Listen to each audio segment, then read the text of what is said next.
Bom, pessoal, vamos continuar falando de poder legislativo.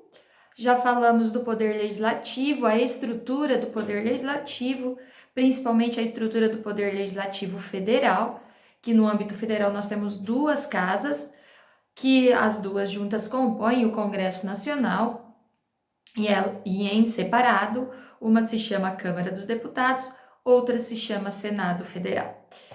Agora nós vamos falar do procedimento, o que acontece dentro de cada casa, o que a Constituição fala de normas gerais, porque eu já tratei com vocês e já falamos em sala de aula que a condução dos trabalhos no legislativo, ela é feita através de uma espécie normativa chamada regimento interno. Então, o regimento interno de cada casa é que vai delimitar todo o procedimento que deve acontecer dentro de cada uma das casas, em qualquer âmbito de poder legislativo. No Congresso Nacional não é diferente.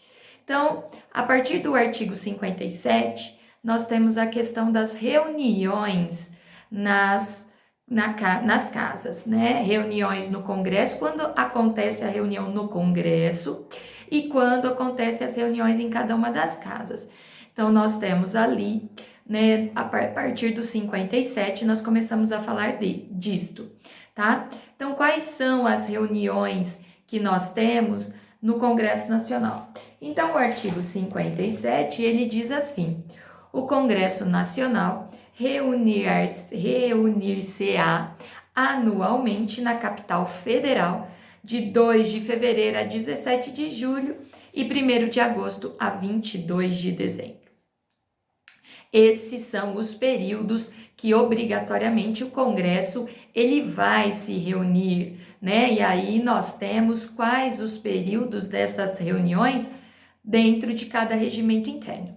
Então nós temos dentro desses períodos as chamadas sessões ordinárias, sessões extraordinárias, a chamada também sessão preparatória e sessão conjunta. Todas estas sessões estão previstas aqui no artigo 57 da Constituição Federal. No caput do artigo, nós temos o período dessas sessões. As sessões ordinárias, elas acontecerão durante este período, tá? Quando o caput do artigo diz que o Congresso Nacional reunir-se-á de 2 a 17 de julho e de 1º de agosto a 22 de dezembro, dentro desse período, as casas, o Congresso e as casas devem estipular os calendários oficiais para que as reuniões, para que as sessões ordinárias sejam realizadas. Neste período anual, o Congresso ele pode se reunir conjuntamente, quando fala Congresso, as duas casas juntas, ou podem cada uma das casas fazerem as suas próprias reuniões e as suas sessões, que a gente tem dentro aqui. Vocês veem que são separados, né? Então, são dois períodos separados, dois períodos distintos, que nós temos o primeiro semestre legislativo e o segundo semestre legislativo, certo? Dentro desse período em que nós não temos a obrigatoriedade dos deputados e senadores estarem na capital do Brasil, nós temos o chamado período de recesso parlamentar. Então, cada sessão, né, cada sessão legislativa, vamos lembrar que a gente já falou na aula passada de legislatura. A legislatura compreende o período de 4 anos. E cada ano deste período é chamado de sessão legislativa. Então, sessão legislativa é o período compreendido pelos 12 meses. É importante vocês saberem, tá? Porque tem alguns termos técnicos na própria Constituição que fala de sessão legislativa, de legislatura, então a gente precisa saber qual é o período de cada uma delas. Então, sessão legislativa é o período de 12 meses. Semestre legislativo são esses dois períodos que nós temos de 2 a 17 de julho, primeiro semestre, de 1º de agosto a 22 de dezembro, o segundo semestre. Dentro de tudo isso, nós temos a chamada legislatura, que é o período compreendido de 4 anos. E qual é o período de recesso parlamentar? Nós temos recesso de 23 de dezembro a 31 de janeiro e de 18/7 a 31/7. Ok, pessoal? E quando ocorre a sessão legislativa extraordinária?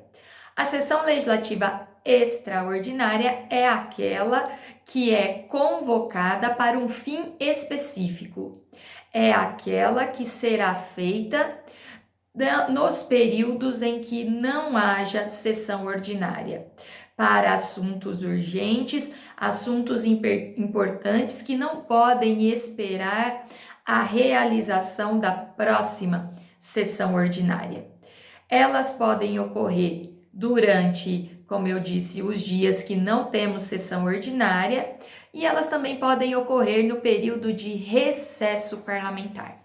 Então, no período em que não há a obrigatoriedade da presença do senador ou do deputado, do parlamentar lá, em Brasília, se houver a necessidade, será convocada uma sessão extraordinária. Segundo o parágrafo 6º do artigo 57, esta convocação que é feita, ao Senado, ao Congresso, para que eles retornem, para que eles façam essa sessão extraordinária, ela pode ser requerida pelo presidente do Senado, pelo presidente da República, presidente da Câmara, presidente do Senado, ou a requerimento da maioria dos membros de cada uma das casas, quando houver urgência e interesse público relevante. Isso tem que ficar caracterizado, tá, gente? Grifem aí, anotem aí que a sessão extraordinária, ela será convocada, no inciso 1, quando ela é convocada pelo Senado, pelo presidente do Senado, em caso de decretação de estado de defesa, intervenção federal, pedido para decretação de estado de sítio. Então, vocês veem que são situações atípicas que o Brasil pode estar passando no inciso 1º. E no inciso 2º, que é o mais comum, que acontece, em situações em que precisam ser votados projetos de lei de urgência e relevante interesse público, tá? Então, para que seja convocada essa sessão extraordinária, no caso do inciso 2, deve ficar caracterizado a urgência, quer dizer, não pode esperar a próxima sessão ordinária, porque isso poderia ocasionar um perecimento de algum direito, e também irrelevante interesse público, tá? Então, essas são as duas situações que podem ser convocadas sessões extraordinárias. Quando o Congresso ele se reúne em sessão extraordinária, ele somente vai deliberar sobre assuntos que estão na pauta. Ou seja, foi um projeto para aprovar um determinado crédito suplementar. Nós estamos tendo muito isso agora por conta da pandemia, do Covid. Então, o Poder Legislativo precisa autorizar o recebimento, a abertura desse crédito para receber dinheiro. Isso é um caso de relevância, de urgência que não dá para esperar. Só que nas sessões ordinárias normais, os parlamentares, eles podem discorrer de outros assuntos quando eles estão lá falando na tribuna livre. Então, eles podem falar de assuntos que não dizem respeito ao projeto. Isso nós estamos falando em sessões ordinárias. Aqui, nas sessões extraordinárias, isso não pode ocorrer. A sessão é convocada para aquele fim específico. Então, no nosso exemplo, a sessão foi convocada para a abertura de um crédito adicional por conta da pandemia. Neste caso, esta sessão só vai ser deliberados assuntos relacionados a este projeto, tá? Não existe outra possibilidade.